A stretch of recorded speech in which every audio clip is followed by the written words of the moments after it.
Good day everyone, I'm Carla and Adriano. Thank you for taking the time to join me today on Typhoon Preparedness. So we're not just talking about storms, we're preparing to face them head-on with knowledge and a plan. Because as we all know, it's not just about surviving the typhoon, it's about bouncing back stronger afterward. As we all know, typhoons are a yearly occurrence to our country.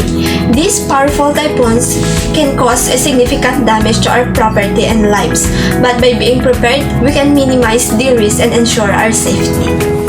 So at the end of this, you will be able to define what is typhoon, explain why preparedness matters, determine what to do during the typhoon, identify safe actions to take during a typhoon, and describe appropriate actions after the typhoon. So let's start with a question. Do you know the difference between a typhoon watch and a typhoon warning? A watch means conditions might occur, so it's time to prepare. A warning means it's happening, so take action now. So what is a typhoon? A typhoon cyclone, often known as a tropical cyclone or hurricane, is a powerful circular storm that forms over warm tropical waters and is distinguished by low air pressure, strong winds, and heavy rain, and it can cause some flash floods, landslide, storm surge, and flooding. So why preparedness matters, especially for students? First is growing in independence. So when a student is on campus or perhaps far away from home and expected to be independent, so the thought of a disaster or crisis can seem overwhelming, it is also the time to learn new skills and test your abilities. You must do your part to protect yourself from whatever might come. Avoiding anxiety and panic. So the more prepared you are, the more relaxed you will be about the possibility of handling difficult situations. Learning self-reliance. So you'll have your evacuation or shelter in place, plans ready to go, a bag filled with the basic essentials, and idea of what to do when things get rough, all on your own. Reassurance for others.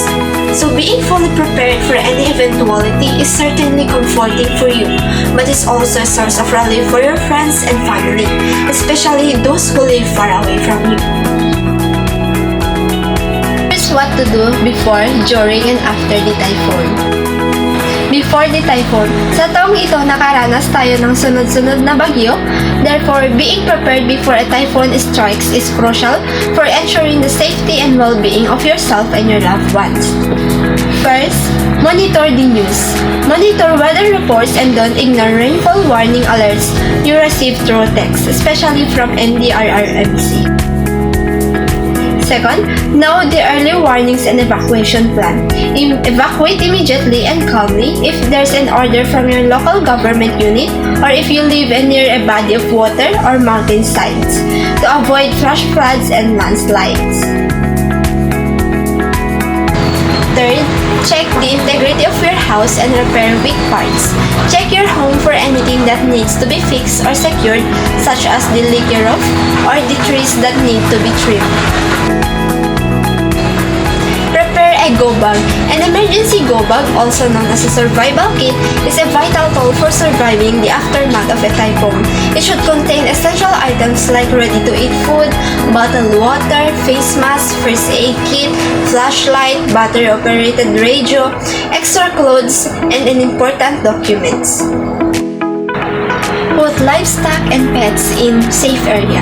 Remember to include your pets in your preparedness plan. Decide whether they can safely stay with you at home or it's better to evacuate them to a safer location. When notified, go to the designated evacuation center. Follow authorities when asked to evacuate. Here's what to do during typhoon. During a typhoon, staying safe and taking the right actions can mean the difference between life and death.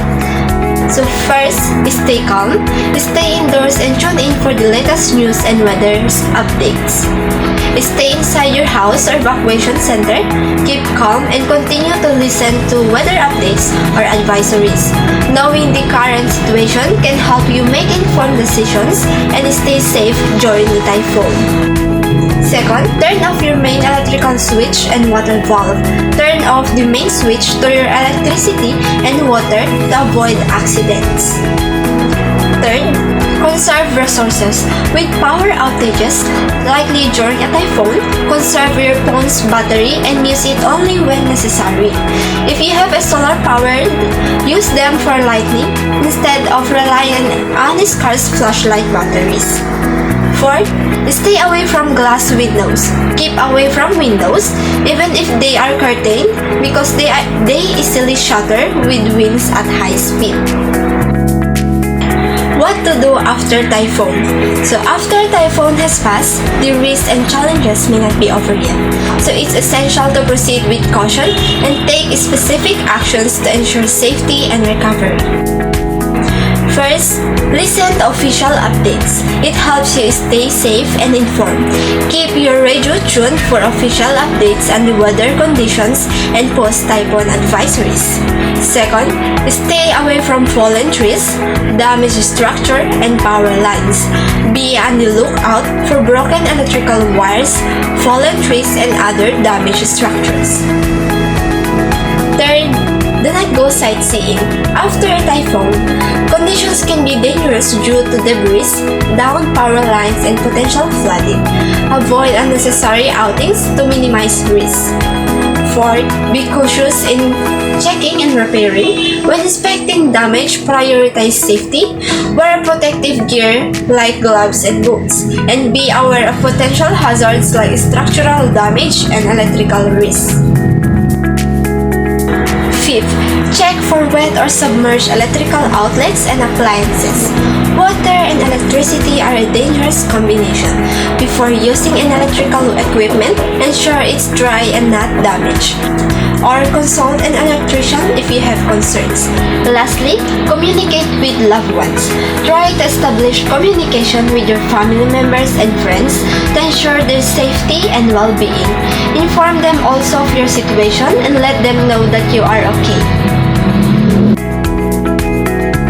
Call to action. Regularly practice emergency drill. Stay updated on the latest weather forecasts and warnings. Share this information with your family and neighbors. Support local disaster relief efforts.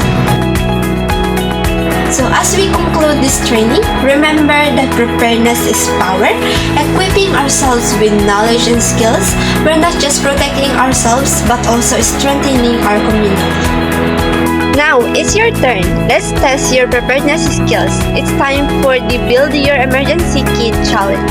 Here are the references I use. Thank you for your participation.